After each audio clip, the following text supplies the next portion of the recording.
Assalamualaikum warahmatullahi wabarakatuh.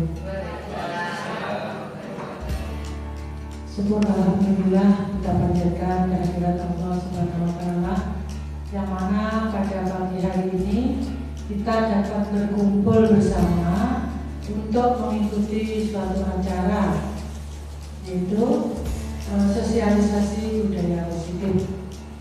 Sebelum kita menginjak pada sosialisasi budaya positif ini, perlu kami ingatkan lagi Bapak Ibu untuk semua guru harus mengikuti PMM.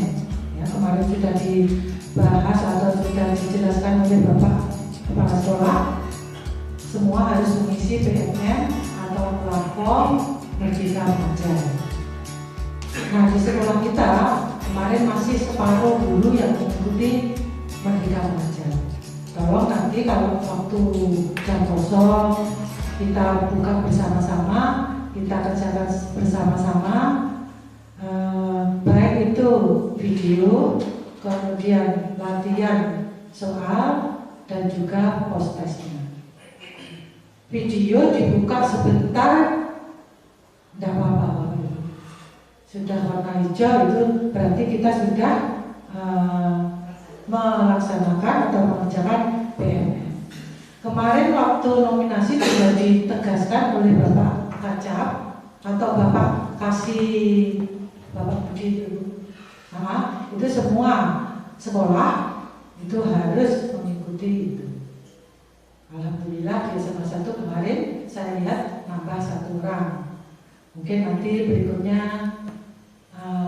yang mengikuti PMN bertambah, karena Bondowoso dibandingkan dengan kota-kota lain masih di bawah yang mengerjakan PMN itu. PMN nanti bisa dipandu oleh guru penggerak, Bu Titis, Pak Lukman maupun Bu Elok, Pak Saidi. Pak Saidi sudah pernah bukan? Oh iya. Pak Ali? Iya. Maka nanti mungkin ada yang itu aksi nyata yang belum. Aksi nyata itu satu saja, coba nanti di-share di grup kedinasan atau grup kedinasan satu. Nanti beda orang lagi di grup perubahan. Sama di perubahan dan itu nanti beberapa guru mengomentari aksi itu. Misalnya Pak Ali kirim video, dari video yang ditayangkan Pak Ali, nanti Pak Sotikin, Pak Ali, Pak Fadli. Terima kasih Guru. Assalamualaikum warahmatullahi wabarakatuh. Bapak Ibu guru sekalian, pada kesempatan kali ini saya akan mensosialisasikan yaitu budaya positif. Bapak Ibu sekalian, selama ini kami mengikuti calon guru penggerak, dan di sana ada banyak hal yang menjadi masukan, menjadi input bagi kita yang berbeda dengan apa yang sudah kita lakukan selama ini. Jadi ada beberapa teori-teori yang kemudian nanti bisa kita terapkan dalam proses pembelajaran kita di sekolah maupun di kelas kita. Untuk kesempatan kali ini adalah budaya positif. Kita tidak tahu mengapa kok disebut budaya positif. Itu mungkin barangkali ada hal lain yang mungkin selama ini ada yang kita lakukan di sekolah itu, ada yang budaya negatif. Budaya negatif itu apa? Jadi menganggap hidup ini adalah negatif. Tetapi dalam CGP ini akan ada yang disebut budaya positif, jadi menilai kehidupan ini dengan positif.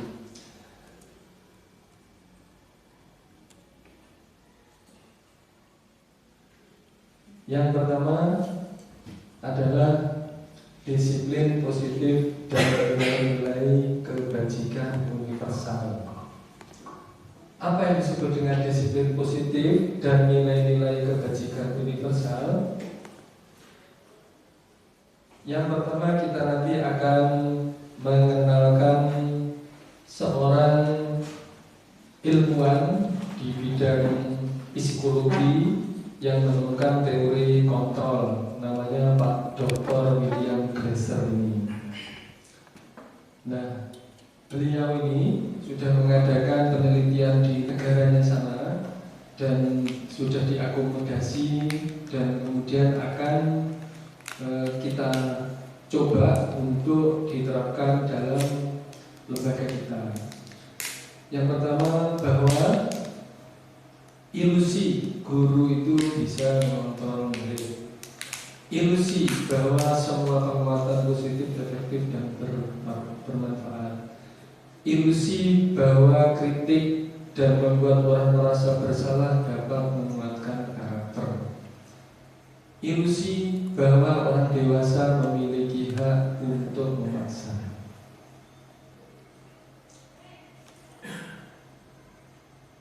Dan dalam disiplin positif itu ada namanya Ibu Diana Gosen. Ibu Diana Gosen itu juga memiliki sebuah klinik psikologi yang itu juga sudah diterapkan di negaranya sana. Itu dalam bukunya mengatakan bahwa disiplin itu adalah untuk menjadi seorang murid harus paham betul alasan mengapa seseorang mengikuti aliran atau ajaran tertentu, sehingga motivasi yang terbangun adalah motivasi intrinsik bukan ekstrinsik. Jadi menurut Ibu Gosen ini, yang dimaksud dengan disiplin itu adalah belajar, berasal dari kata disciple atau murid atau pengikut. Dalam disiplin ini yang selama ini kita lakukan di sekolah kita itu adalah bagaimana motivasi itu banyak muncul dari faktor ekstrinsik, faktor dari luar. Nah, diharapkan menurut Pak Gosen ini nanti bukan hanya dari luar, tapi bagaimana motivasi dari luar itu bisa menggerakkan motivasi intrinsiknya. Nah, nanti kita akan tahu bagaimana memulainya. Berikutnya, nilai-nilai kebajikan universal. Nilai kebajikan universal itu nanti sudah kita tetapkan dalam kurikulum Merdeka, itu dimasukkan dalam profil pelajar Pancasila. Yang intinya adalah yang pertama beriman bertakwa kepada Tuhan Yang Maha Esa dan berakhlak mulia. Yang kedua mandiri, bernalar kritis, berkebinekaan global, bergotong royong, dan kreatif.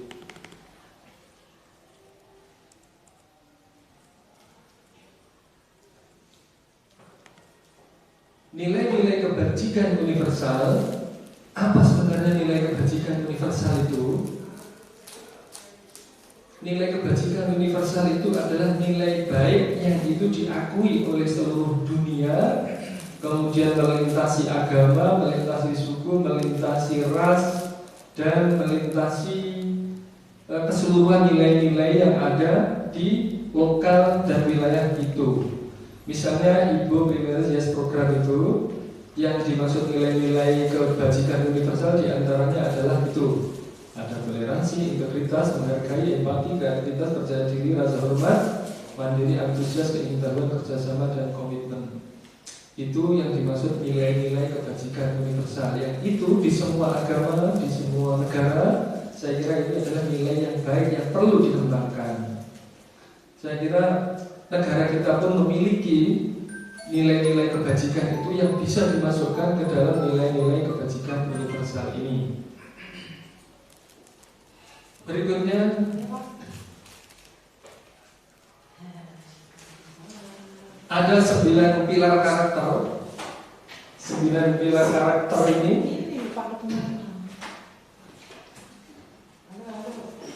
yang sudah diperas, yang mungkin sudah disarikan oleh para ahli, yang ini ada di tradisi bangsa kita, ada di karakter Indonesia, karakter bangsa kita.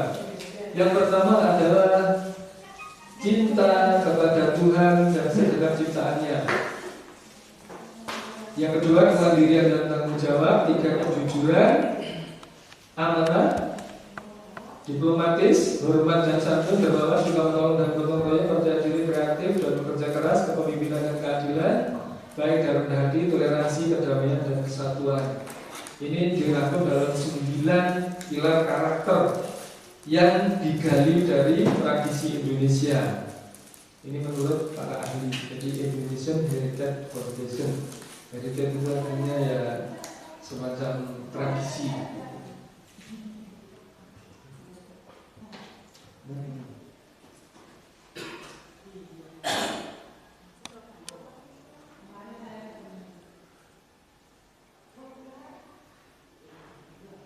Kemudian juga ada nilai-nilai kebajikan universal sebagai masukan juga ini.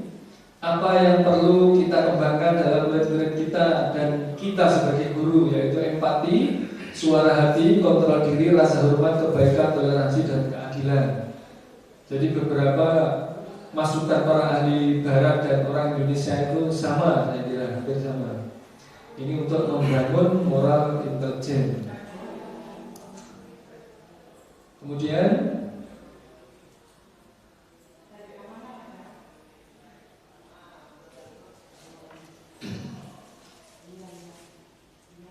ada 3 motivasi perilaku manusia. Jadi manusia dalam menjalankan sesuatu itu memiliki 3 motivasi. Ini ada 3 dan saya kira walaupun ini sudah disampaikan oleh Pak Gleser tadi dalam agama Islam, saya kira ini juga sudah ada dalam kitab apa itu Al-Ghazali itu, mungkin Bapak Ibu yang dari PAI ini. Jadi motivasi perilaku manusia, kenapa seseorang itu melakukan sesuatu, yang pertama adalah untuk menghindari ketidaknyamanan atau hukuman. Sama dengan kita menjalankan syariat agama juga dalam agama. Jadi mengapa kita sholat, mengapa kita itu beribadah itu menghindari hukuman. Jadi takut neraka gitu. Kalau di sekolah ya takut nanti itu dimarahin gurunya, takut diberi sanksi gitu.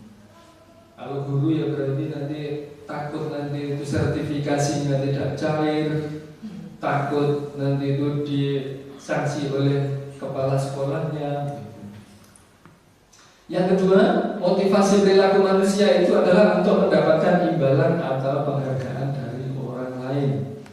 Jadi motivasi yang kedua, setelah kita itu takut kepada hukuman, yang kedua itu adalah mengharapkan imbalan atau penghargaan dari orang lain.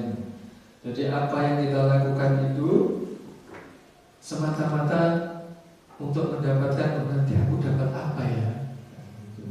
Misalnya ikut seminar ini, nanti aku dapat apa ya? Jadi bukan faktor yang lain, tetapi nanti berharap dari imbalan. Murid-murid kita juga sering begitu.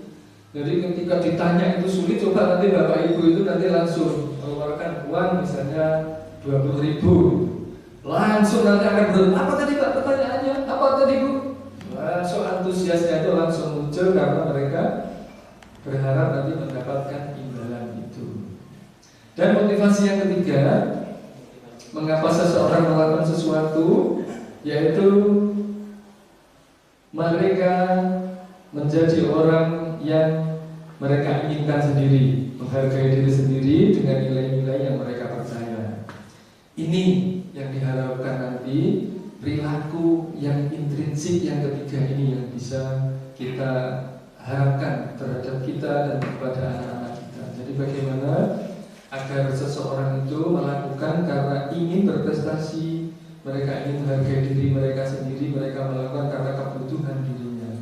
Dalam syariat agama, saya kira hampir sama. Jadi mereka itu bukan takut neraka, bukan berharap pula surga, tetapi mendapatkan ridho Tuhan yang Maha Kuasa. Gitu. Entah nanti mau diletakkan di neraka, mau di surga, itu terserah. Yang penting kita sekarang ini berbuat baik, sekarang ini berprestasi. Gitu. Itu 3 motivasi. Berikutnya, dalam motivasi ada beberapa hal yang perlu kita ketahui. Yang pertama ada hukuman, yang kedua ada konsekuensi, dan yang ketiga restitusi. Di antara di sini Bapak Ibu sekalian, mana yang paling sering Bapak Ibu lakukan, atau istilah ini Bapak Ibu semuanya belum memahami? Mana yang Bapak Ibu sekalian dari 3 ini, hukuman, konsekuensi, dan restitusi ini? Restitusi. Ya. Ada yang tahu Bapak Ibu sekalian? Belum ya? Belum. Ya, kita akan pelajari hari ini dalam acara ini. Yang pertama, Bapak Ibu sekalian, hukuman, konsekuensi, dan restitusi bisa dilihat di sini. Itu yang disebut oleh Pak Glaser dan Bu Bosen itu adalah identitas yang gagal dan identitas yang sukses. Identitas yang gagal adalah hukuman. Bisa dilihat di sini. Jika anak-anak melakukan sesuatu dan gagal atau tidak melakukan sesuatu dan kita itu memberikan sanksi atau hukuman, maka sesuatu yang menyakitkan harus terjadi. Jadi anak-anak nanti akan kita hukum apa? Misalnya kalau di olahraga itu harus push up 100 kali. Kalau di PAI mungkin akan dihukum bersih-bersih atau hafalan surat-surat Al-Baqarah misalnya.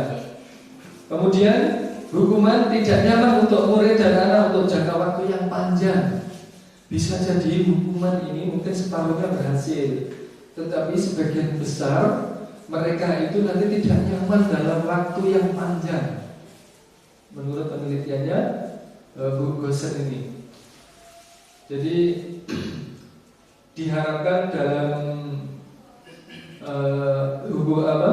budaya positif ini, hukuman ini nanti akan ditinggalkan karena alasannya tidak nyaman dalam terhadap anak. Mungkin kita juga pernah mengalami seperti itu, dalam waktu yang panjang itu akan teringat terus.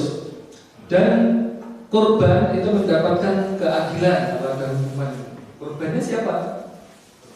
Kalau seseorang berhadapan dengan orang lain itu akan mendapatkan keadilan.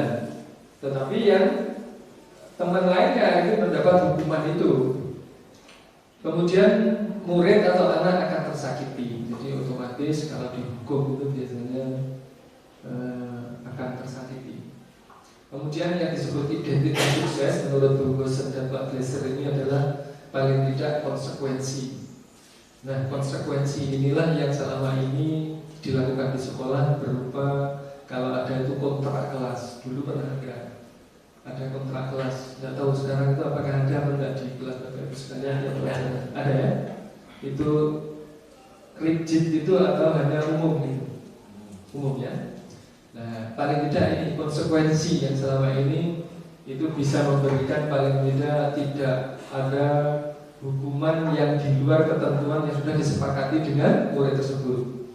Tetapi ini juga masih berhasil yang kedua. Jadi konsekuensi itu sesuatu harus terjadi. Kemudian setelah itu dia harus menerima akibatnya. Tidak nyaman untuk murid atau anak untuk waktu yang pendek, karena setelah dia melakukan kegagalan atau tidak berhasil, maka dia akan menghadapi konsekuensi apa? Oh ya, konsekuensinya ini, akibat yang harus dilakukan. Kemudian korban bisa diabaikan. Jadi kalau dia berhadapan dengan orang lain, ya korbannya karena sudah konsekuensinya, biasanya ya diabaikan karena sudah ada konsekuensinya. Kemudian yang terakhir, murid atau anak dibuat tidak nyaman karena harus berpikiran nanti kalau melakukan ini akibatnya ini, itu menjadi tidak nyaman. Jadi merasa terbebani gitu. Kemudian yang ketiga inilah yang akan diterapkan di sekolah kita, yaitu restitusi.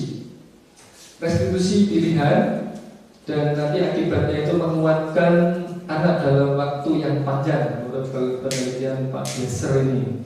Nanti Bapak Ibu sekalian silahkan membuat penelitian sendiri apakah penelitian Pak Geser ini betul atau tidak. Nanti kita bisa bantah atau kita bisa sanggah kalau kita nanti sudah menjalankan kemudian berhasil atau gagal.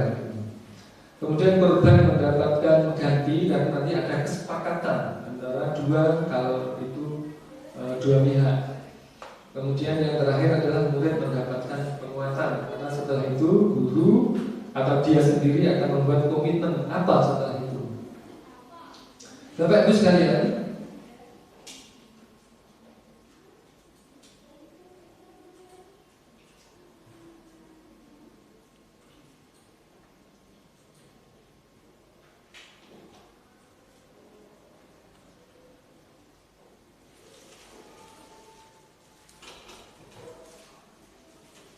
dalam pembuatan keyakinan kelas atau keyakinan sekolah, ada hal-hal yang perlu nanti kita lakukan. Selama ini mungkin kalau di kelas kita itu yang membuat kita dalam kontrak itu, tapi dalam keyakinan kelas kita lebih nanti akan menyerap aspirasi anak-anak kita itu. Yang pertama, keyakinan kelas itu bersifat lebih abstrak, jadi hal-hal umum saja daripada sebuah peraturan yang lebih rinci dan konkret. Jadi nanti abstrak saja, umum, sehingga nanti pelanggaran itu sifatnya umum saja. Yang kedua, keyakinan kelas berupa pernyataan-pernyataan universal yang umum tadi.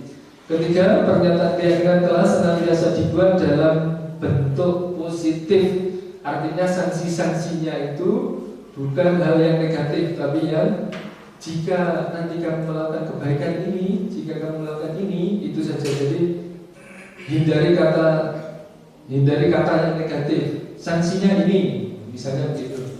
Kemudian keyakinan kelas hendaknya tidak terlalu banyak sehingga mudah diingat dan dipahami oleh warga kelas. Yang kelima, keyakinan kelas sebaiknya sesuatu yang dapat diterapkan di lingkungan tersebut.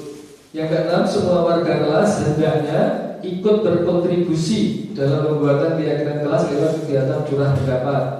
Bersedia meninjau kembali keyakinan kelas dalam waktu ke waktu, bisa 3 bulan sekali, bisa 1 semester sekali misalnya.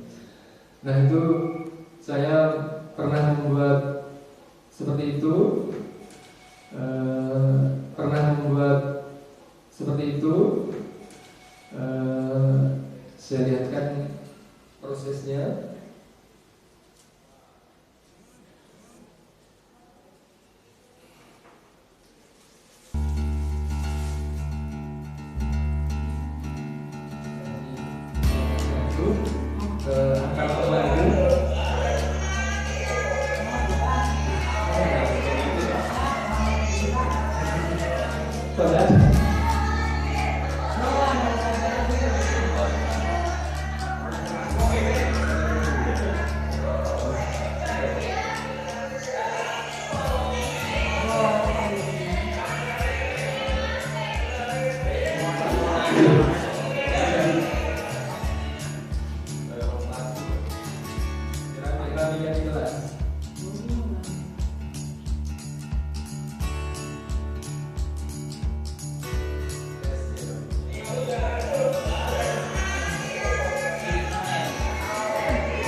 Setelah saya beri tabel, kemudian mereka mengisi dengan kertasnya sendiri. Kira-kira apa dengan teman-temannya itu, apa yang diharapkan temannya dan apa yang bisa dilakukan oleh dirinya. Nah, mereka nanti akan membuat kesepakatan masing-masing, kemudian nanti menjadi kesepakatan atau keyakinan kelas itu. Jadi mereka mengharapkan temannya nanti itu apa, dan dirinya sendiri itu nanti dalam 1 tahun itu melakukan apa. Kita lanjutkan.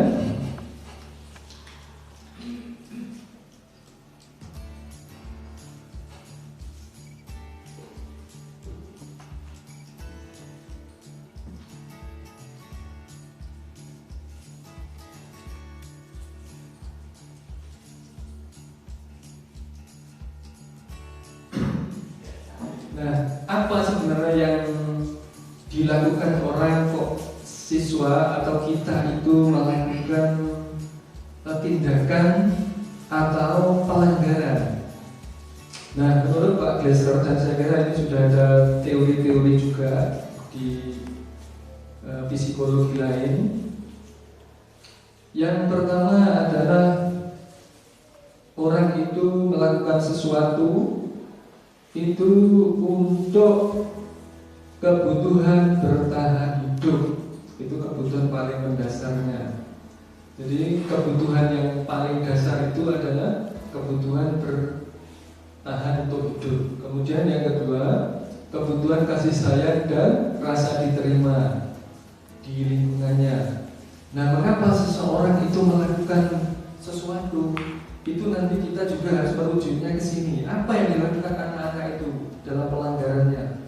Apakah memenuhi kebutuhan bertahan hidup atau untuk memenuhi kebutuhan yang lainnya?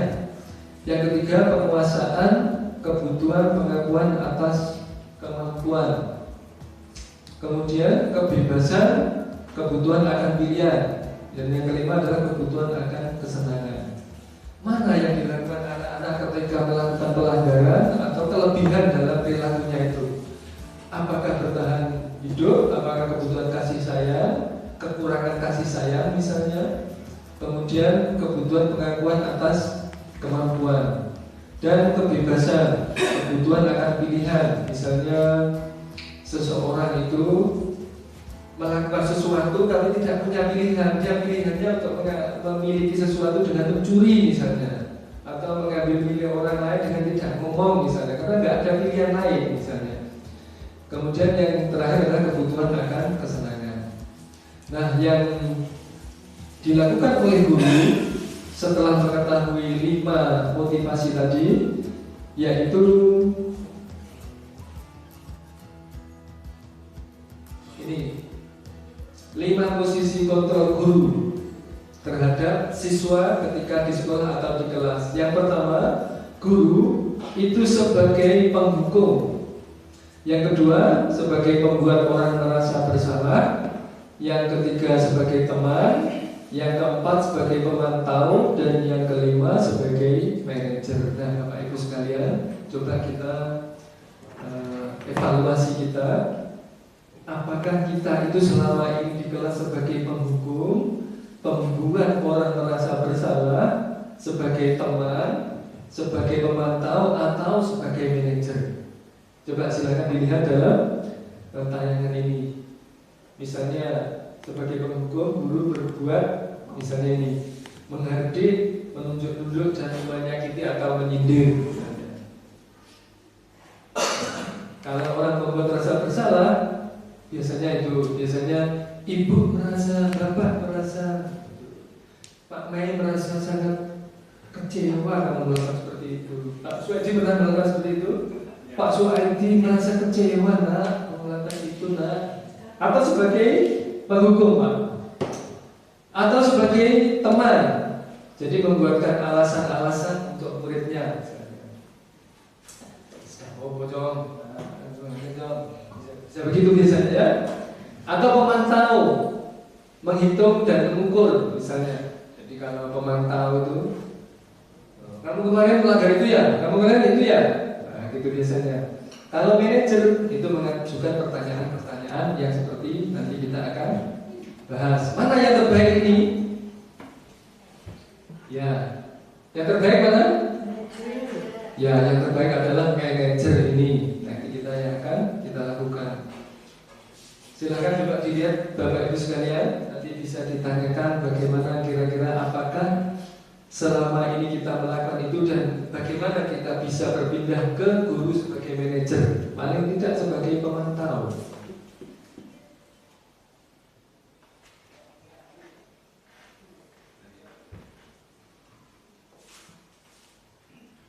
Itu Bapak Ibu sekalian, ada 5 posisi kontrol.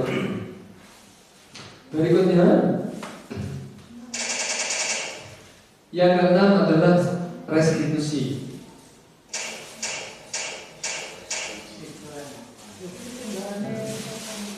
Restitusi adalah jawaban dari 5 tadi itu dan kemudian kita memilih menjadi manajer.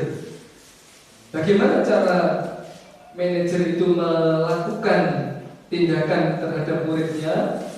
Yang pertama kita akan bahas tadi yang disebut restitusi. Pertanyaannya Pak Iwan ya. Restitusi adalah proses menciptakan kondisi bagi murid untuk memperbaiki kesalahan mereka. Menciptakan kondisi bagi murid untuk memperbaiki kesalahan mereka, sehingga mereka bisa kembali pada kelompok mereka dengan karakter yang lebih kuat. Restitusi juga merupakan proses kolaboratif yang mengajarkan murid untuk mencari solusi untuk masalah mereka dan membantu murid berpikir tentang orang seperti apa yang mereka ingin menjadi dan bagaimana mereka harus memperlakukan orang lain. 9 ciri-ciri restitusi. Ini Bapak Ibu,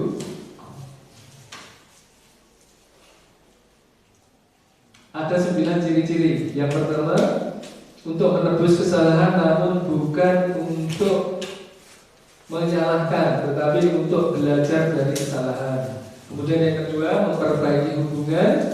Yang ketiga, tawaran. Jadi nanti isinya tawaran dan bukan paksaan. Yang keempat, restitusi menuntun untuk melihat ke dalam diri, mencari kebutuhan dasar untuk mendasari tindakan dan cara yang paling baik. Kemudian yang ketujuh, fokus pada karakter bukan pada tindakan. Jadi ini nanti akan mengarah kepada karakter orang dan bukan pada tindakannya. 8, restitusi fokus pada solusi. Yang 9, restitusi mengembalikan murid yang berbuat salah pada kelompoknya.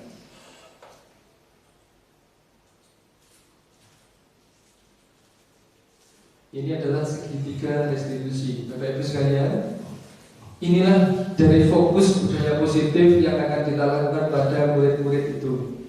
Jadi yang pertama disebut segitiga restitusi. Yang pertama, ketika anak itu melakukan kesalahan, diharapkan guru itu memanggil dan tidak mempermalukannya di kelas, tapi kemudian dipanggil sendiri, kemudian diberitahu. Yang pertama, bisa dari menstabilkan identitas dulu. Apa yang dilakukan dalam menstabilkan identitas? Jadi kita tanya dulu untuk memastikan kamu benar-benar tadi sudah melakukan pelanggaran itu. Ketika dia sudah melakukan, ya saya Pak melakukan, saya Bu saya tadi melakukan. Nah kemudian dia harus ditenangkan dulu setelah dia merasa saya mau diberi sanksi apa ini? Saya mau dihukum apa? Ternyata di situ guru tidak langsung kamu berarti akan menghadapi sanksi sekolah, tidak. Tapi guru akan berkata seperti ini. Semua orang itu pasti pernah melakukan kesalahan. Nah, dia akhirnya tenang. Dan berikutnya, kamu bukan satu-satunya yang melakukan itu. Saya pun dulu, gurumu ini, Pak Guru ini juga pernah melakukan seperti kamu ini. Langsung dia itu langsung beritahu. Jadi Bapak pernah melakukannya juga. Langsung begitu biasanya. Jadi guru dulu pernah melakukannya juga. Tapi yang berat-berat ya jangan. Misalnya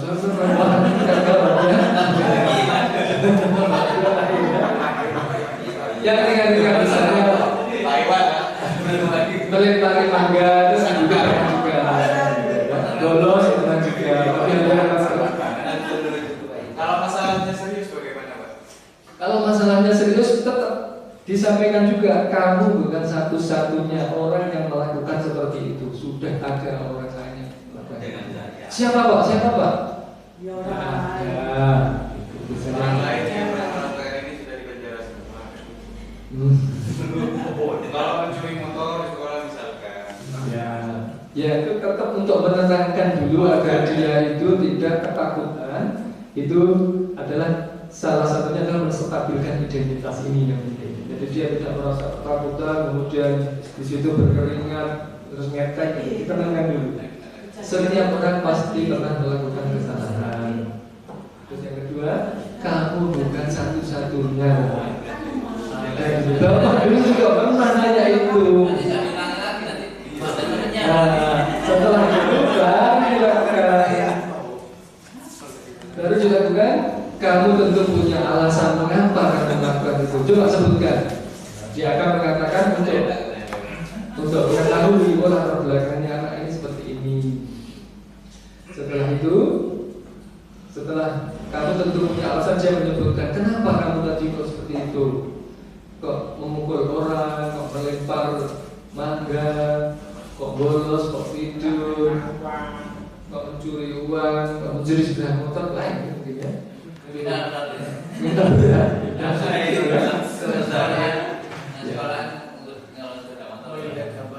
Kemudian, apakah kamu tidak punya cara lain seperti selain itu? Adakah cara yang lain untuk mendapatkan apa yang kamu inginkan itu selain memukul temanmu, selain melempar mangga, selain mengambil pulpen, selain kamu seperti itu? Jadi divalidasi dulu. Yang kedua, yang ketiga, memvalidasi tindakan itu salah. Kamu tahu kan? Itu adalah tindakan seperti apa, salah atau benar. Kemudian kalau sebelum, bisa juga dibalik. Kamu apa bandingkan dulu waktu awal-awal kita membuat keyakinan kelas dulu, membuat kontrak kelas dulu, apa kamu lupa? Coba apa yang kamu langgar apa? Bukankah kamu itu salah begitu? Jadi kemudian setelah itu semua menanyakan ilmu, ya Pak, iya Bu, saya merasa itu keliru. Setelah dia merasa keliru, kemudian dikuatkan. Lalu setelah kamu keliru, apa yang harus kamu perbaiki sekarang? Apa yang harus kamu lakukan sekarang? Itu. Jadi nanti Bapak Ibu sekalian bisa mempraktekkan pada anak-anak kita yang suka melanggar itu dengan 3 restitusi ini, yang nanti prosesnya bisa dengan tubuh tipis dan tubuh elok. Yang di situ contoh-contohnya itu agak banyak. Di sini mau saya beri contohnya saya, tapi nanti pas tidak balik lagi. Coba. Ini. Coba dulu ya. Kayak Coba nanti kalau ada masalah kita hadapkan kepada Tuhan, doa atau begitu. ya, betul, kira-kira untuk dicoba dengan saya. Menstabilkan atau Gampang baik-baik. Kalau ini lakukan, Paulus diajak apa? Paulus suruh mengerti Paulus ya. Ya boleh. Saya kira boleh, kita akan menyelesaikan. Saya kira laki-laki yang senakal selesai.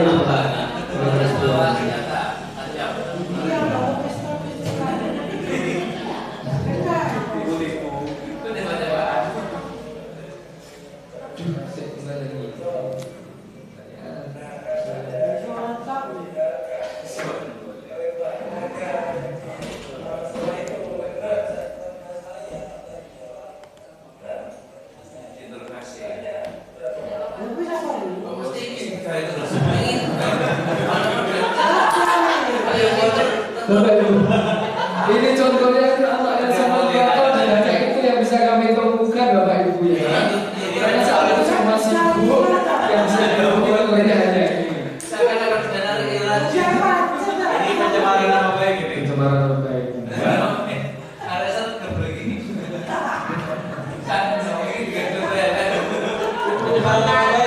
Nanti lebih lengkapnya Bapak Ibu bisa lakukan prosesnya nanti seperti apa.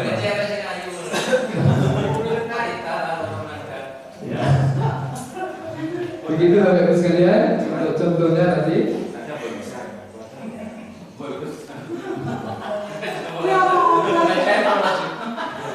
Kamu jangan masuk, iya sama kayak Bapak.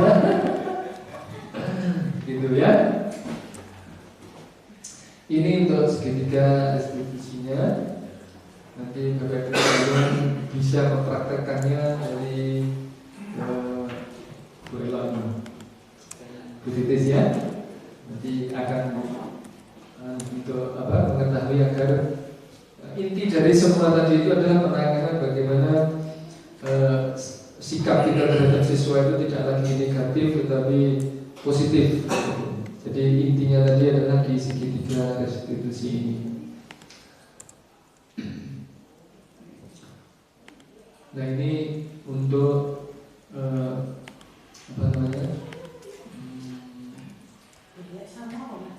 disiplin positif dan teori kontrol tadi itu kita ulang lagi.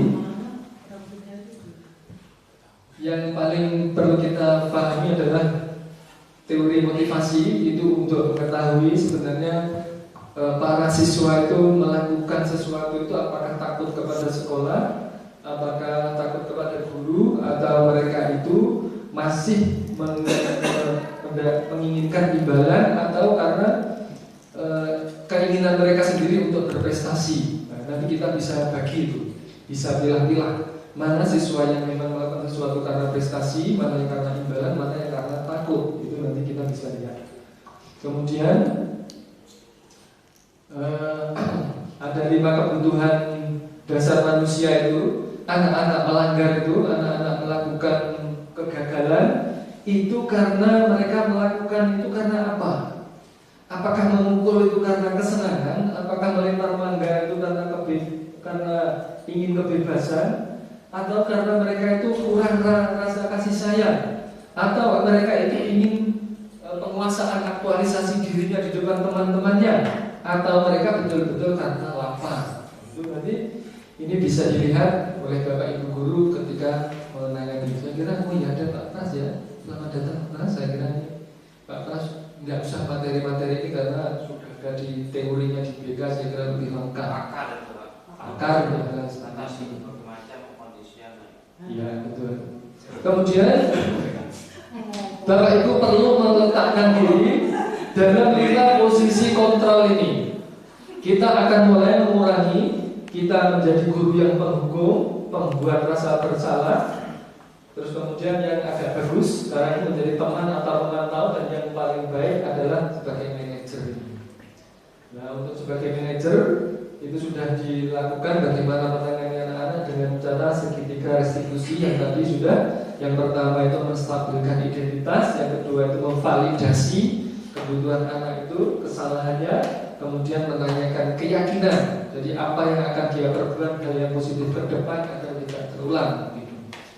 Itu saya kira Bapak Ibu sekalian untuk materi kita, dan selanjutnya silakan kalau ada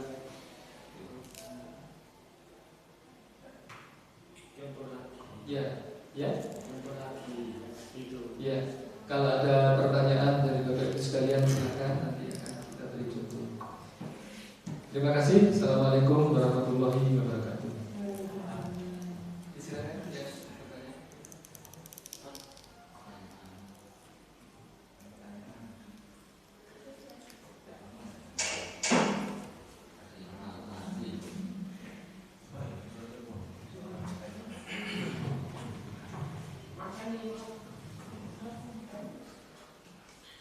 Silakan.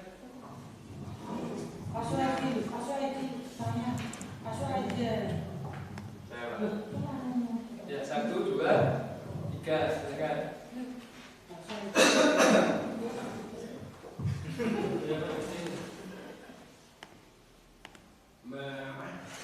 Menghukum anak itu dikatakan adalah negatif.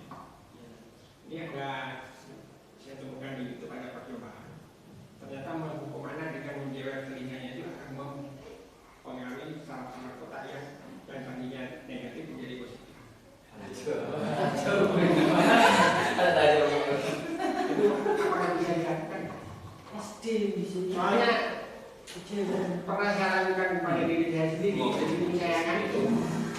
Cewek sendiri bisa terangkan bagi polisi. Sama dengan minta kalau rambutnya rambutnya ditarik, itu bisa tidak cara itu. Ya. Terima kasih. Langsung pertanyaan selanjutnya.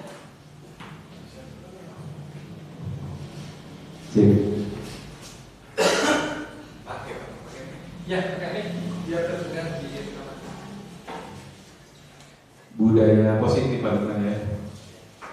Budaya positif setelah kami simak tentang materi-materi dari Pak Lukman tadi yang kami tanyakan bahwa di lembaga di sekolah itu terdapat berbagai macam jenis pelanggaran Pak. Sifatnya ada pelanggaran yang ringan, sepele, ada yang sedang, kemudian ada masalah yang serius yang bahkan mungkin penanganannya saya kira tawaran-tawaran solusi yang disampaikan tadi tidak selamanya bisa dipakai.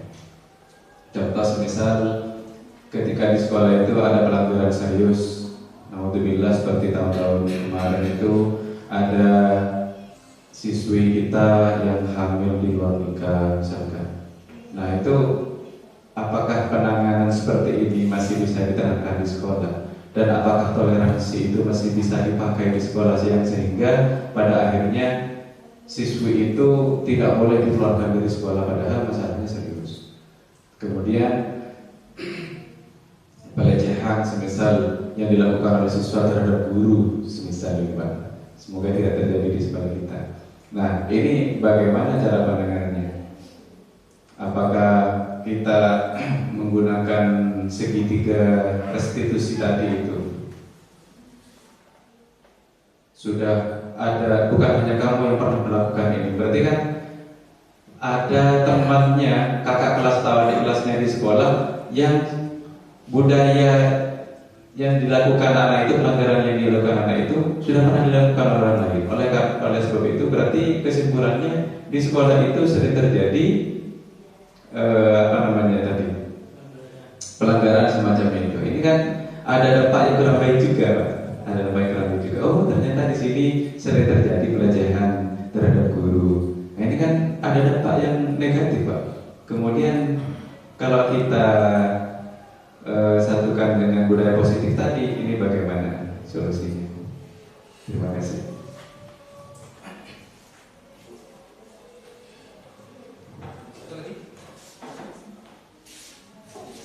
Silakan nanti kalau ada pertanyaannya. Jadi kayak seminar Apa menjawab? Oh iya, langsung jawab dulu.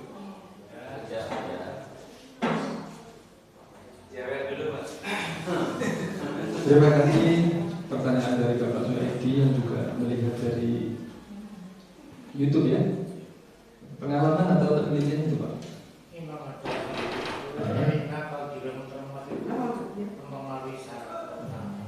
Ya. Yang pertama adalah apakah betul itu? Saya kira nanti Bapak Pras juga bisa langsung memberikan tanggapannya. Yang pertama, apakah betul? Memang banyak sekali teori yang berkaitan dengan psikologi dan berkaitan dengan fisiologi manusia. Bagaimana untuk meningkatkan kinerja, bagaimana untuk meningkatkan prestasi belajar. Banyak. Saya juga tahu ini juga berikut ini, betul ya, berikut ya. Nah, restitusi ini juga selama ini mungkin kita mengetahui proses penanganan murid tentang dalam kesulitannya belajar itu ya teori-teori yang biasa-biasa itu. Tapi ternyata ada penelitian terbaru. Kalau dulu saya juga masih meyakini Pak Suhaidi.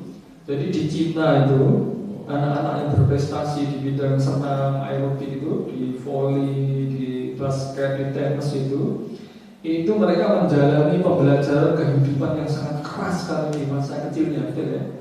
Di situ. Jadi mereka kehilangan hak-haknya sebagai anak waktu kecilnya. Kita kalau bisa lihat di TV, di YouTube mungkin ya dulu.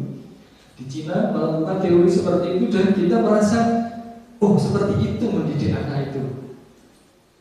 Dia mungkin kehilangan hak masa kecilnya, tapi nanti setelah besar, pembelaannya biasanya, nanti setelah besar mereka akan menikmati. Jadi mereka kehilangan masa kecilnya, haknya itu sebagai anak kecil untuk bermain, tapi nanti ketika besar mereka akan menikmati hasilnya dengan kesuksesan, dengan ketenaran gitu. Dan saat itu semua negara, semua ahli itu membenarkannya seperti itu. Barat pun juga melakukan seperti itu. Tentara Nazi Jerman itu malah anak itu dicabut dari orang tuanya untuk dididik oleh negara. Jadi anak-anaknya yang perkawinan mereka itu dikondisikan, laki-laki yang tingginya 180 minimal, perempuannya juga yang paling cantik, dinikahkan, bukan dinikahkan, dijodohkan gitu, sehingga anak-anaknya lahir diambil oleh negara, kemudian dipelihara oleh negara seperti benda-benda gitu, yang akhirnya menjadi pasukan perang, dan ternyata mereka juga gagal. Kemudian ya Cina itu teori-teori pendidikan tentang bagaimana memberdayakan, bagaimana membuat anak-anak itu berprestasi. Nah, teori terbaru dan juga di dalam agama juga memiliki teori-teorinya sendiri. Teori mungkin yang disampaikan Pak Suaidi, apakah benar bahwa menjewer anak itu nanti juga meningkatkan saraf-saraf yang awalnya itu malas menjadi rajin gitu ya. Kemudian yang awalnya itu tidak berprestasi menjadi berprestasi gitu. Ya mungkin ada benarnya juga saya kira. Jadi ada benarnya, hanya untuk sekarang ini karena zamannya sudah demokratis dan HAM menjadi patokan kita, maka pembelajaran yang positif ini, budaya positif ini ya sedang kita galakkan. Jadi selama ini anak-anak sekolah itu mendapat tekanan, kemudian kekerasan di sekolah, bullying, kekerasan terhadap dari temannya, dari guru maupun dari sekolahnya, ini yang dikurangi Pak Edi. Jadi bukan kita mungkin menolak teori-teori itu juga bisa meningkatkan prestasi, tetapi yang kita lakukan sekarang ini adalah budaya positif ini. Diharapkan kekerasan mungkin dengan ludah itu juga bisa meningkatkan prestasi anak-anak. Jadi kalau anak-anak yang malas itu sini suruh baca apa nggak bisa, buka mulutnya. Itu bisa juga meningkatkan semangat anak. Tetapi sekarang ini metode tendang juga begitu. Saya kira Pak Iwan di olahraga biasa, sini anak-anak, kamu tadi loncatnya kurang tinggi, tendang, loncatnya tinggi, itu juga bisa. Di pelajaran PAI juga bisa, saya kira. Kalau kamu tidak rajin, neraka langsung akan membunuh. Dirajam. Bisa membuat anak ketakutan, itu bisa meningkatkan prestasi. Tapi yang kita cari adalah bagaimana agar yang murid itu mendapatkan kenyamanan dalam waktu yang panjang, menguatkan dirinya. Jadi mungkin kita sudah diketahui bahwa kita itu bangsa yang pemalu, bangsa yang penakut di dunia ini. Kalau tidak penakut, menurut saya hari-hari ini kita sudah memasuk produk-produk dari luar dan kemudian kita tiru, kita bongkari seluruh produk, kemudian kita produksi, dan kita tidak takut akan sanksi negara manapun karena kita ingin berdaya menghadapi negara lain. Saya kira begitu. Kemudian pertanyaan kedua, begitu ya Pak ya. Jadi bukan berarti itu salah, tetapi hari ini kita sedang menggalakkan budaya positif agar anak-anak itu percaya dirinya muncul dalam waktu yang panjang. Soalnya kalau nanti dijewer anak-anak sedikit gini mungkin prestasi dari itu takut mereka. Jadi kembali pada motivasi belajar itu, dia melakukan sesuatu karena ketakutan itu tadi. Yang kedua pertanyaan dari Bapak Fadri MPD yang berkaitan dengan apakah pelanggaran berat, pelanggaran serius itu juga bisa dimasukkan dalam program restitusi ini. Kalau dibuat restitusi ini sedangkan pelanggaran berat, enak sekali nanti jadi Bapak dulu juga. Dan banyak pula orang yang melakukannya. Oh iya tenang. Ini bisa terulai teman-temannya. Jadi diharapkan ya mungkin ini untuk pelanggaran. Ini tidak masukan dari Pak Pras ya. Boleh juga dari politis dan mungkin berpendapat. Ini untuk pelanggaran ringan dan sedang saja. Untuk pelanggaran berat saya kira juga perlu mendapatkan sanksi yang lebih berat. Walaupun caranya tetap seperti menunjukkan bahwa seseorang salah itu dengan cara membuat dia tenang dulu, kemudian pastikan kamu merasa salah kan, seperti itu. Kamu mencium temanmu yang bukan muhrimmu, Kalau sudah tenang orang lagi, Pak. setelah apa tuh Pak? Setelah ini apa yang kamu lakukan? Apa kamu bertobat? Apa kamu minta orang tuanya? Jadi program segitiga restitusinya itu bukan kemudian kita biarkan untuk mengulangi, tetapi apa yang dia lakukan untuk agar dia lebih baik lagi. Saya kira begitu. Terus yang kedua tadi, oh ya, hanya untuk kemungkinan yang paling sering itu adalah ringan dan sedang. Untuk yang tinggi nanti, ya tetap ini pendekatannya tetap proses restitusi, tapi nanti juga mungkin lebih tinggi, jadi lebih keras lagi. Sudah tahu salah ya. Sekarang kamu coba misalnya ada setrum listrik, turunkan dirimu. Silakan, mungkin ada masukan dari Bapak Anas. Tidak ada, Bu Titis? Ya, tambahan, silakan. Terima kasih. Terima kasih Pak Irman. Saya menambahkan dari jawaban Pak Lukman ya Pak Fadli. Tapi ini menurut pemahaman saya, untuk segitiga restitusi ini tidak harus dari menstabilkan dulu itu enggak. Jadi tergantung kasusnya itu seperti apa. Jadi kita menanyakan keyakinan dulu, keyakinan kelas yang sudah dibuat dulu terlebih dulu, itu langsung juga boleh Pak. Jadi untuk masalah tenangnya itu terakhir ataupun tidak, apa namanya, diputar-putar atau kita pakai dua gitu aja sudah cukup. Tergantung itu dari kasusnya. Ya, Pak. Jadi besar kecil kasusnya. Misalnya kalau kasus kecil itu kita bisa menggunakan 3 urut itu bisa. Terus apa pokoknya kita melihat kasusnya itu seperti apa dan dia juga tidak harus berurutan gitu. Kemudian pertanyaannya juga bisa disesuaikan gitu. Seperti apa kasusnya gitu Pak. Itu saja Pak. Mungkin ada tambahan dari Bapak Ibu yang lain. Sanggahan yang pengalaman menghadir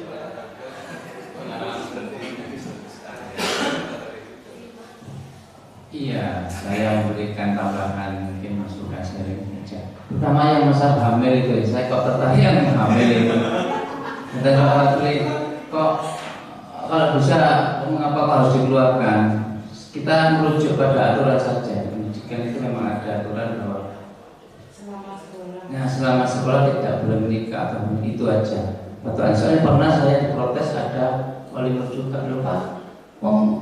Hamil kok kan bisa cuti terus sekolah lagi, itu tidak bisa. Sudah ada pakainya, ada aturannya itu Pak Mas. Jadi ada dasar hukumnya. Sehingga mungkin bagi pengalaman juga bagi Bapak Ibu guru kalau ada orang tua yang protes apa-apa kok gitu aja dikeluarkan, kan masih pengen sekolah. Nah itu aja dasarnya.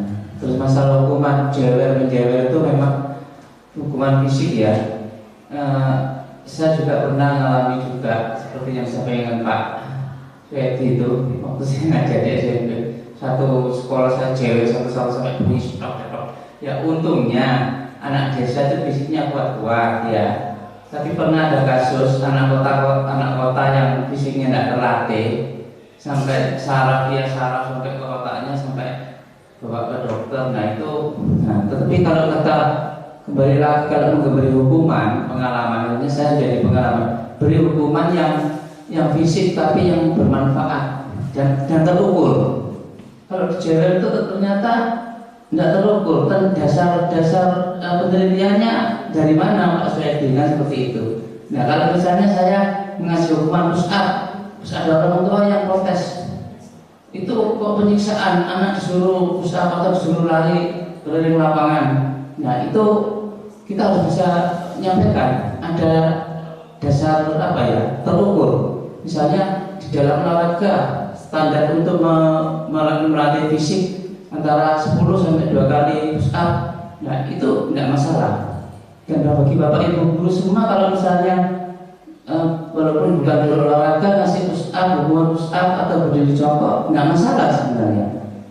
Kalau ada orang tua protes itu hukuman yang mendidik juga melatih fisik, tapi ada terukur. Nggak mungkin ada cewek terus push up 100 kali atau berdiri jongkok 100 kali, nggak mungkin. Dan kita harus melihat kemampuan anak. Contohnya aja Paulus itu ya, fisiknya terhebat di sekolah sini.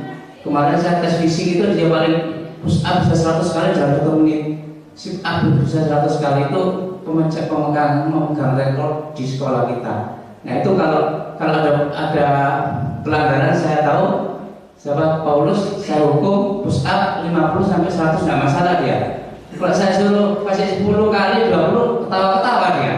Nah kecuali kalau seperti yang tidak terbiasa fisik ya berat, itu mungkin Pak masukan saya. Jadi kalau kita menghukum ya terukur Bapak Ibu, jadi tidak usah takut ngasih push up apa-apa gitu. Itu mungkin masukan saya.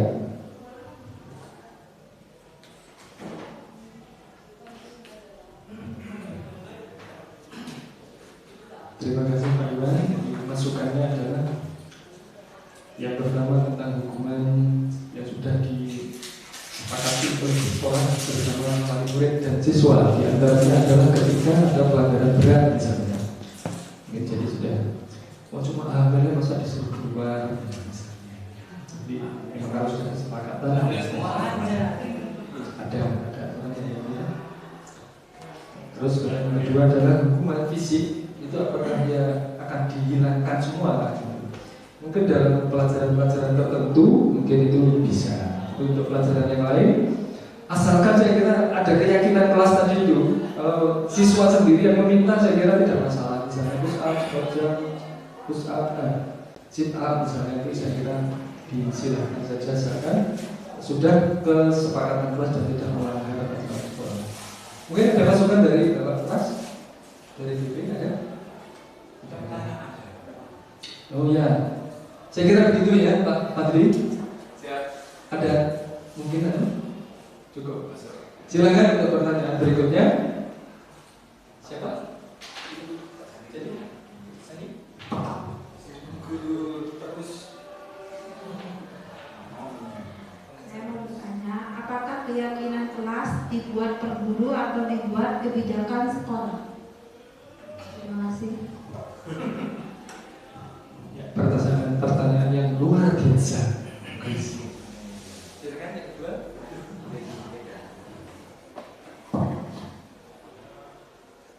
Sebenarnya pertanyaan saya itu hampir sama dengan pertanyaan Ibu Sani.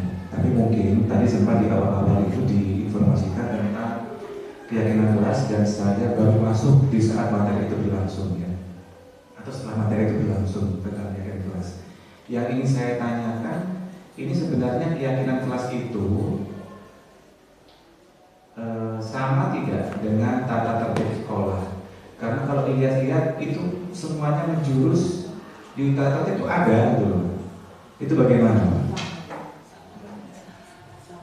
Sebenarnya sama atau tidak?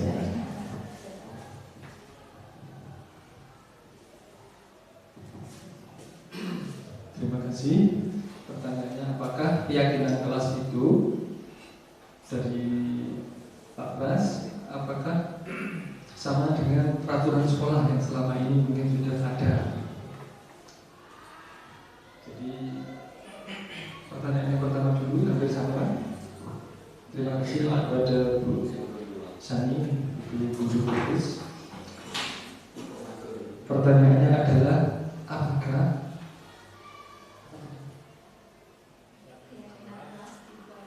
dibuat per guru atau sekolah? Kalau menurut kita itu bisa dibuat per guru. Jadi per guru itu membuat keyakinan kelas sendiri, membuat kontrak kelas sendiri agar kelasnya itu bisa nyaman, bisa membuat anak-anak itu aman, bisa bebas berbuat dan berprestasi di dalam masa pembelajarannya itu. Jadi selain itu peraturan sekolah yang sudah ada, di kelas ada kebebasan kita untuk membuat keyakinan kelas sendiri. Jadi per guru itu memiliki. Saya kira Bapak Ibu guru semua sudah punya ya, sudah pernah melakukan. Kalau dulu namanya kontrak kelas itu, istilah yang umum itu pernah ya.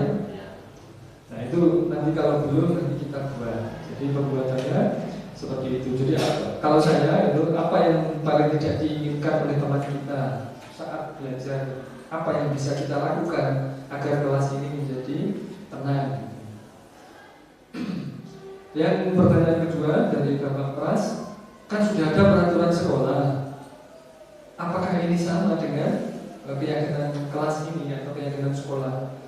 Ya, yang dimaksud peraturan sekolah itu sebenarnya ya keyakinan sekolah ini, keyakinan kelas ini sebenarnya, peraturan kelas ini.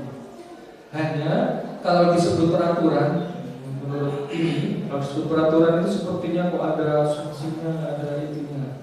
Yang diharapkan nanti peraturan sekolah itu juga berubah kepada keyakinan sekolah. Hal-hal yang umum saja. Jadi nanti pelanggaran detail-detail itu nanti sudah masuk dalam kategori di bagian manajer itu. Jadi kita hal-hal yang kamu melanggar bagian yang mana sih? Diharapkan nanti putra-putri kita, murid-murid kita itu nanti cukup dengan kata-kata, dengan sikap yang positif itu nanti bisa memperbaiki keadaannya dengan cara segitiga restitusi itu. Memang kalau yang kemarin itu pelanggaran itu kan butuh detail ya. Misalnya saja tentang sepatu misalnya. Sepatu itu kan awalnya dulu itu kan misalnya hitam, dibiarkan itu nanti ada putihnya sedikit, srit, dibiarkan lagi ada srit merah di atas, dibiarkan lagi srit di atas. Biasanya itu bahkan beberapa guru itu juga apa ya, berbeda pendapat. Lah bina itu kasih banyak hitamnya. Lama-lama separuhnya itu sudah putih, separuhnya apa? Itu kemudian biar dengan variasi anak-anak. Beberapa guru itu memiliki perbedaan tentang sikap siswa yang melanggar itu. Akhirnya muncullah harus hitam mulus, titik. Akhirnya sedikit pun pelanggaran pada seret putih, seret merah, sudah pelanggaran. Saya kira kesiswaan juga dilema seperti itu ketika anak-anak itu ada. Kan itu hanya cuma seret variasi Pak, seret-seretnya nanti kalau dibiarkan itu lama itu menjadi banyak variasinya dari bahasa. Nah ini itulah kadang-kadang keyakinan kelas ini di awal-awal untuk ringan dan sedang inilah kita bisa melakukan pendekatan. Dan untuk yang sudah berat saya kira ya tetap pendekatan itu, tapi nanti sanksinya juga penanganannya juga lebih khusus. Terima kasih. Ada lagi? Sudah Pak. Oh iya. Apa perbedaan kontrak sama kesepakatan? Sama kelas ya? Ya. Di sekolah selama ini kita sudah ada peraturan sekolah, ada peraturan kelas, ada kontrak kelas, apa lagi? Kesepakatan kelas itu sama. Maka hari ini kita akan mulai dengan keyakinan sekolah, keyakinan kelas itu. Yang menurut kurikulum Merdeka ini itu lebih dipandang lebih soft dan lebih menghargai siswa kita, lebih menenangkan daripada sebuah kata-kata yang berupa kontrak dan peraturan yang kayaknya lebih baku dan lebih membuat siswa itu takut. Jadi sekarang ini kita akan melatih untuk budaya positif itu dengan merubahnya menjadi keyakinan sekolah dan keyakinan kelas. Itu. Mungkin ada masukan dari ini seperti ini? Cukup? Ada lagi? Silakan. Masalahnya ini kelas atau kontrak kelas itu seharusnya itu murid dan wali murid itu bertanya.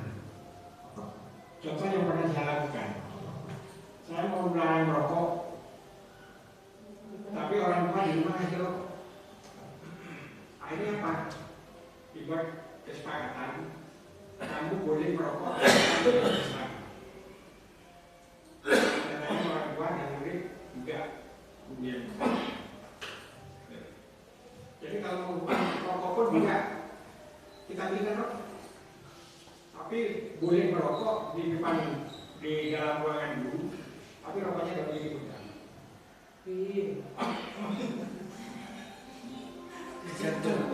Benar. Dihidupkan dulu, itu harus dihidupkan. Tapi harus ada kontrak tadi. Ya. Intinya adalah berkaitan dengan keyakinan kelas atau kontrak kelas itu harus ditandatangani oleh orang tuanya. Saya kira itu bagus juga. Jadi nanti hal-hal umum itu nanti kita bisa sepakati dengan orang tua di awal-awal semester. Jadi di awal semester atau di awal tahun nanti kita keyakinan kelas yang sudah disampaikan ke murid, nanti itu kita sampaikan ke orang tua untuk mereka tanda tangani. Saya kira itu perlu, Pak. Untuk hal-hal yang khusus seperti rokok, ya memang itu variasi sanksi saja, Pak. Saya kira bagaimana caranya itu nanti bisa segera. Saya kira bagus juga itu. Macam-macam, Pak, itu kalau sanksi rokok itu kadang-kadang ada yang disuruh merokok lagi balik. Terima kasih. Ada lagi? Cuma himbauan, Pak. Ya. Bukan ini. Untuk Bu Elo, Bu Titi, untuk kegiatan ini mohon dibuatkan sertifikat. Biar pesertanya bukan Bapak Ibu. Iya. Biar bisa sekarang untuk SKP. Ya. Ya. Usulan kami terima dan nanti masalah penganggarannya silakan diajukan berikutnya. Ya. Terima kasih. Kira-kira. Ya. Yang apa itu jangan dibawa. Ya. Sehingga kita duduk di sini dapat kue, selain dapat kue dapat sertifikat. Oh iya. Ya, terima kasih Bu Bakal Kurikulum Bu Nurul atas masukannya dan insya Allah nanti akan kita buatkan sertifikat. Catatnya Pak untuk SKP bulan SKP ini. Oh gitu. Ya. Ya. Siap? Siap. Sudah? Tidak ada lagi? Bapak-Ibu sekalian, terima kasih atas kesediaannya Bapak-Ibu sekalian untuk menghadiri seminar kita pada siang hari ini. Mudah-mudahan apa yang sudah kita lakukan memberikan masukan, memberikan manfaat bagi kita, terutama pada murid-murid kita. Terima kasih atas perhatiannya dan saya mohon maaf atas segala kekurangan. Assalamualaikum warahmatullahi wabarakatuh.